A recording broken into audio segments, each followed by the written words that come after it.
Hi, welcome to The Canvas. I'm Azhar Zahid Carrim, and today I have with me a very special guest. She's a creative artist who experiments with different types of mediums. I have with me Dila. Dila, how are you doing today? I'm good, thank you, Azhar. Art. It is an expression of skill, technique, and creativity. It's where you bring your imagination onto a canvas. I'm your host, Azhar Karim. I am a producer, content creator, and an artist. I invite you to this show to meet other artists. This could be the creative, the hungry, the energetic, and the aspiring. And get to know their insights on their art, their creativity, and more about themselves. Want to know what it takes to be an artist? Welcome to The Canvas with Azhar Zahid Carrim.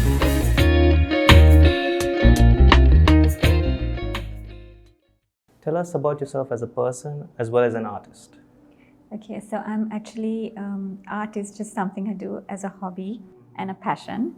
But I am the managing owner of Healing Island, which is a natural wellness product brand which is sold locally. I haven't really done art in any form of education, but here and there maybe I've just, taken some course or whatever that was interesting at the time. But as a child, I've always been painting and, just being creative as any child would.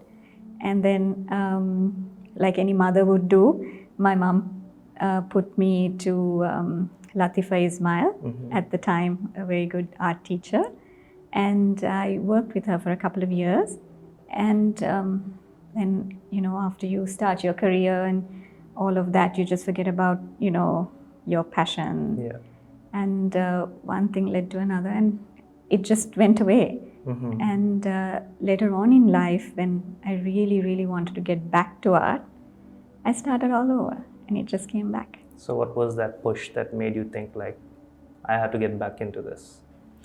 Actually, my career was very hectic because I worked for an apparel buying office, and I was always into the apparel industry.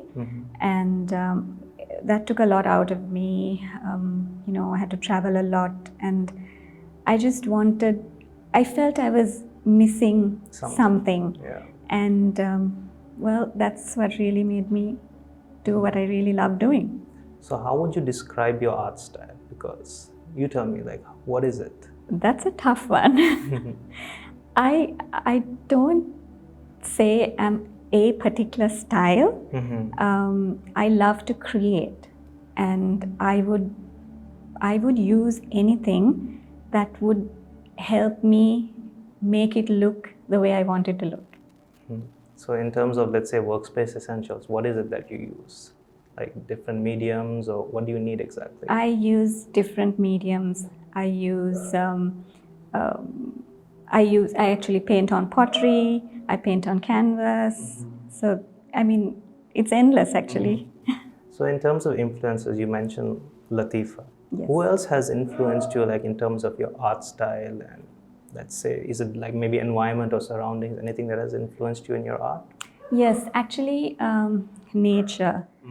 I love nature, and I think if you see most of my work, it goes back to nature. It's either, trees or leaves or something that's out there. And I love looking at them, because sometimes you look at a leaf and you think, okay, it's a green leaf, okay, and it has a shape. But actually, when you really look at it, you see a lot more. You'll see how the leaf is made out of so many different veins, and that itself creates its own design. So what would you say is your most favorite piece from what you have created? I have a couple of pieces actually. Okay, so one which was really interesting was a 15-piece tree that I did. That was very fascinating for myself, because I started off with 3 pieces, and I wanted it for my home, because it was a photograph I had taken in Africa. I just looked up at the trees, and I clicked this photograph, and I wanted to recreate that. Yeah. And when I was having my exhibition in 2014, I had this big wall, and I thought, this is going to be nice if I just make this the tree. And that unfortunately was sold. I didn't want to sell it, but it went, I mean, it turned out, although I say it myself, it turned out quite nice. And so that's one of them. And then of course, my second would be a lotus leaf, which I did it in a style where you could, that the leaf is almost transparent. And so that's my second. And my third would be Ruan Valley Saya on a moonlight night. Okay.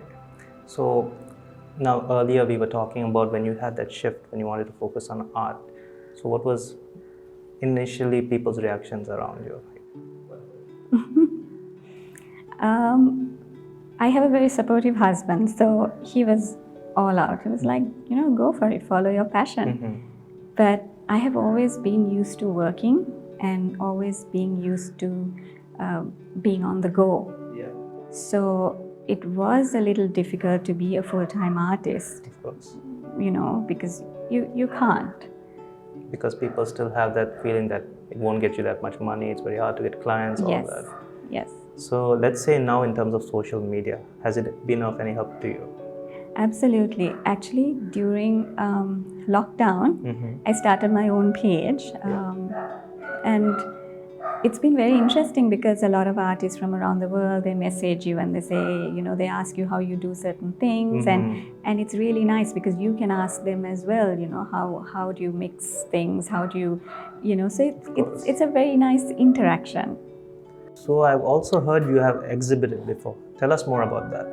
Yes, my first exhibition was in 2011, and that was a joint exhibition with Charmaine Mendes and Minha Mausikin.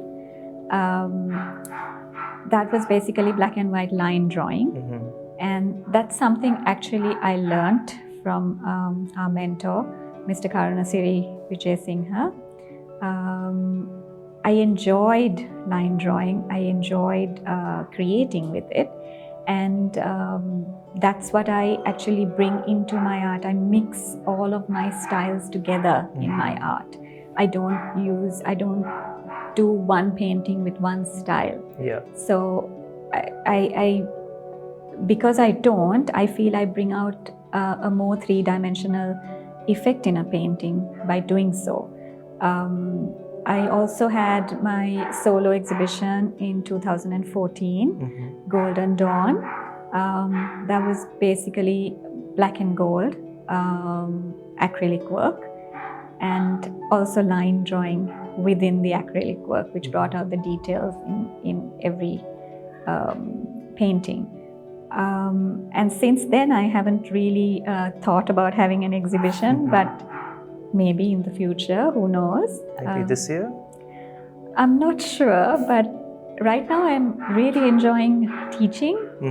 And if I am doing an exhibition, I have to be working full time on my creations, because you can't, I feel I can't do my day job as well as work on an exhibition. So if I do have to, I have to set a date and then just work towards it. When you exhibited for the first time, how did that feel? That was great, actually.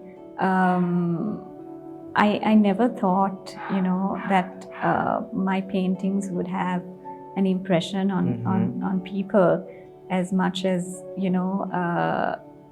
it was just such a good feeling, and I was actually overwhelmed by that first exhibition, the joint exhibition I had, because it was also a style that I acquired. It wasn't something that I did by myself. So it was really nice to see, and that was my encouraging point right there. I just, from that day onwards, I got more confidence, and I just kept working. You felt this was something I could go with in the future? Yes.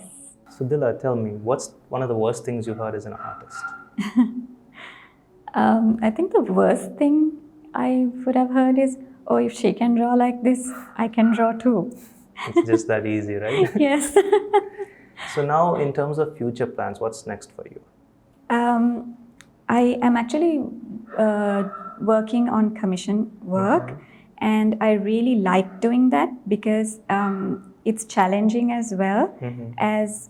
As much as it is creative, it's challenging because you're always doing what the client wants you to do, and it's for a certain space, and it's a color theme, and it's something that you have to actually please the client, not yourself. So I find that very interesting because it's a lot of work, but I still find it interesting, and it's very challenging. So, like, let's say, what do you usually hear from these clients? You don't have to mention their names, obviously, but what do you usually hear? Like, what do they ask for? So they want certain colors, and they want sizes, and then they say, oh, we don't want it to look like this, or we don't want it to look like that. I want it to look soft. I want it to look, So sometimes you don't understand what they're saying because softness to them and softness to me can mean completely two different things, right? Exactly. So what I always do is I always draw something or paint something, and I show them something that's unfinished. But certain customers, you can't even show that because they get totally thrown out of balance, and they say, no, this is not what I wanted. But I first talk to the client a couple of times, and then you understand where they're coming from and how they would like to see it. And then at the right time, I show it to them, and then whatever changes they want, I do make them. Because at the end of the day, that's what the client wants. So now I heard about Art Spa. Can you tell us more about that? Yes, actually, Art Spa began again during lockdown because I had a load of friends who were driving themselves nuts at home with nothing to do, and they would be like, why, how come you're blissfully happy in your little world of art? I'm like, yeah, you guys need to try it. So then the same thing about, oh, we can't draw, you're lucky you can. And I'm like, no, try it. So we actually got on Zoom, and I actually gave them a class one day, and they were like, oh my God, we need to do this. So now I'm actually doing it at home, and I have a couple of artists who come in and we exchange ideas. And for me, my passion with art is I want to pass it on. I want to pass on everything I know to somebody else who can take that and make it better. What is that initial feeling you get when you actually teach them and they learn something? Oh, it's an amazing feeling, really, because you can see the potential in somebody else. Exactly. And you really want to help that person, and when that person is getting better every day, it's such a beautiful satisfaction. Of course, it's like that saying, you never know you're good at something until you try it. Absolutely. So now a few words of encouragement for the audience and for the people watching. I think everybody has creativity within themselves, but they kind of have this barrier that, oh, we are not artists. Nobody has to be an artist. You can put your ideas out there. It's an expression. So I think everybody in some way should express themselves, and I feel that is such a stress reliever. It's the best creative outlet for anyone. Absolutely. So thank you, Dila, for coming to this show, and I wish you the best for your future endeavors. Thank you very much for having me.